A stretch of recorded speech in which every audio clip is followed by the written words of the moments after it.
आतंकवाद विरोध में लड़ई ऑपरेशन सिंदूर रे भारतीय सेनार पराक्रम समस्त देशवासी को गर्वित करिछि। भारतीय सेनार एही अगाध त्याग और बलिदान को सम्मान जणाई भद्रक जिले में ऑपरेशन सिंदूर पराक्रम शोभायात्रा और तिरंगा यात्रा गुरुवार सकाळे अनुष्ठित हो जाइछि। एही परिप्रेक्षी जिलापाल कार्यालय परिसर ठारू एक विशाल साइकेल और मोटरसाइकेल रैली करा जायथिला। एथिरे विभिन्न स्कूल कॉलेजर शिक्षक छात्र छात्री NCC scout Red Cross NSS mission Shakti महिला पुलिस कर्मचारी अग्निशम बाहिनी स्वयंसहायक गोष्ठी वरिष्ठ नागरिक संघर कर्मकर्ता Rotary club midtown Lions club Bhadrak bus syndicate एवं विभिन्न ब्लॉक रु आसिथिबा समाजसेवी जिलापाल कार्यालय विभिन्न विभाग अधिकारी और कर्मचारी माने जोग देथिले। माननीय सांसद अभिमन्यु सेठी, जिलापाल दिलीप राउतराय, अतिरिक्त जिलापाल राजस्व शांतनु महंती, अतिरिक्त जिलापाल साधारण सरोज दत्त, उपजिलापाल सौरभ चक्रवर्ती, सीडीएमओ डॉक्टर सुधांशु बल, जिला सूचना लोकसंपर्क अधिकारी तथा डेप्यूटी कलेक्टर कार्तिक नाथ मंडल, कार्यनिर्वाही अधिकारी तापस सामल एवं प्रशासनिक अधिकारी माने जोग देथिले। एही तिरंगा यात्रा रे प्राय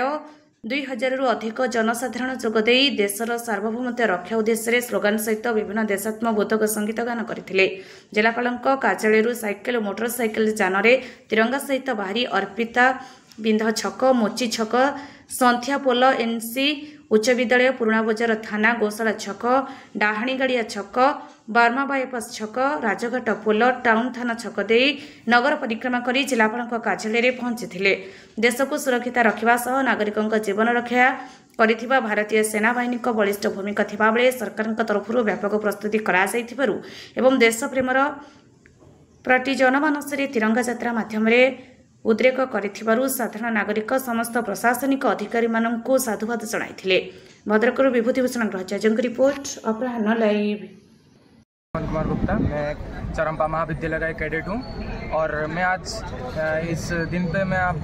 हमारे इंडियन आर्म फोर्स को धन्यवाद कहना चाहता हूँ, क्योंकि उन्होंने जो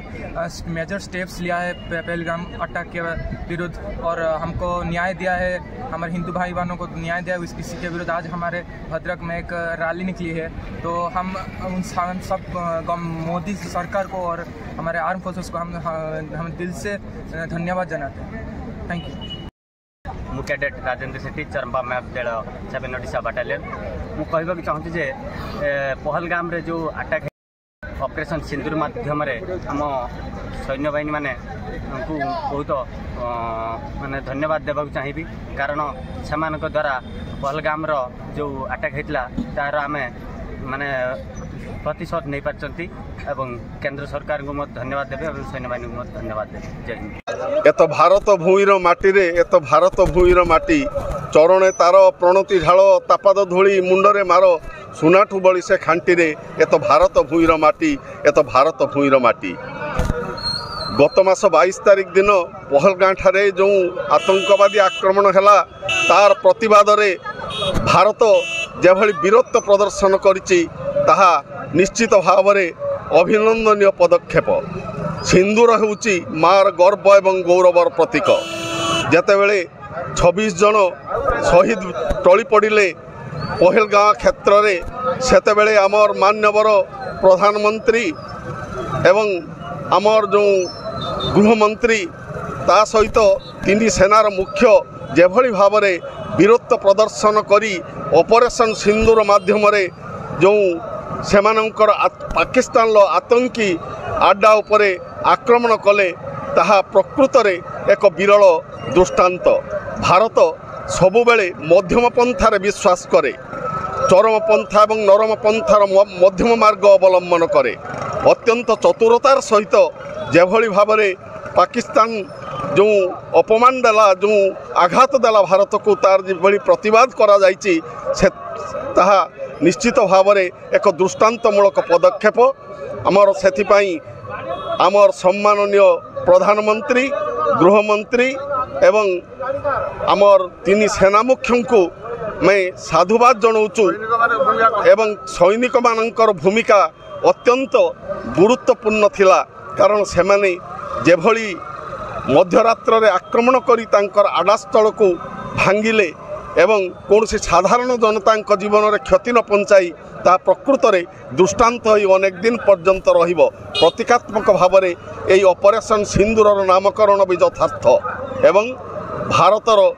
इतिहास रे यही अध्याय एक अमर अमर अध्याय भाव में लिपिबद्ध हो चिरकाल रही आमर आशा और विश्वास एवं शेष समस्त को धन्यवाद। वंदे मातरम। भारत माता की जय।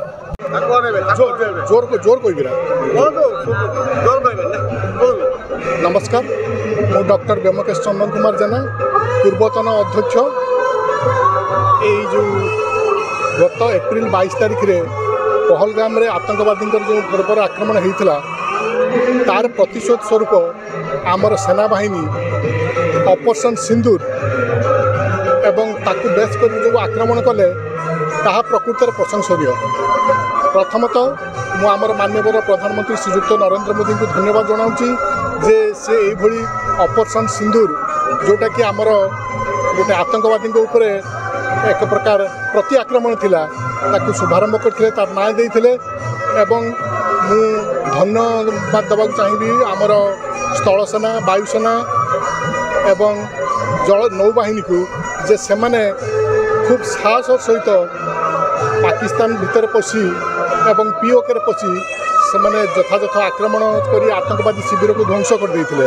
एवं तापरे पाकिस्तान जो प्रति आक्रमण आरंभ करथिला तार ठीक भाव से जवाब देते एवं ठीक भाव पाकिस्तान को परास्त करी आज भारत को विजय आनी एवं भारतर नूतन ज्ञान कौशल फल से क्षेपणास्त्र एवं अन्य अस्त्र पाकिस्तान को आक्रमण करथिले जद्वारा कि सैनिक मानकर भूमिका बहुत प्रशंसनीय थिला एवं से खूब साहस सहित युद्ध करी पाकिस्तान को परास्त करथिले जोंथि पाई कि पाकिस्तान व्यतिव्यस्त होई सीज फायर बा युद्ध विरतिर अनुरोध करथिला एवं सेना बाहिनी निश्चित भाव ताकर कार्य प्रशंसनीय एवं आज दिन में आज पराक्रम दिवस पालित होउछि पताका दिवस पालन होउछि। केंद्र सरकार बहुत बड़ पदक्षेप थिला आमर एनएसए अजित डोभाल जल स्थल आकाश बाहिनी मुख्य से अवदान बहुत थिला एवं पुणी थे मुझे हृदय धन्यवाद देवा चाहूँगी जे से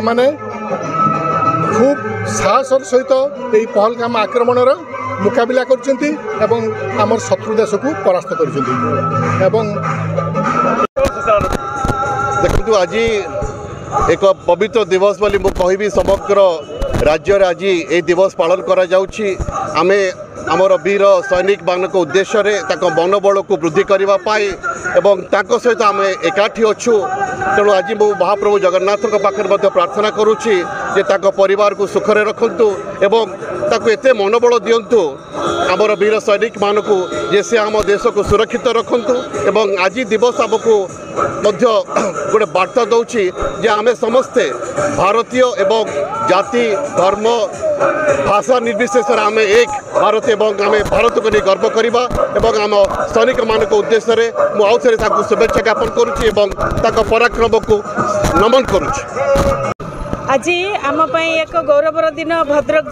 भद्रक जिला तरफ जिला प्रशासन एवं समस्त तरफ आम तिरंगा रैली बाहर करुचु जहाँकि केवल समर्पित आम देशर वीर जवान सैनिक मानी जहाँपाई आज आम एक गुरुत्वपूर्ण भारत पाकिस्तान युद्ध को बहुत सुंदर भाव रे एवं बहुत सहजरे आम विजय हासिल लाभ करूँ।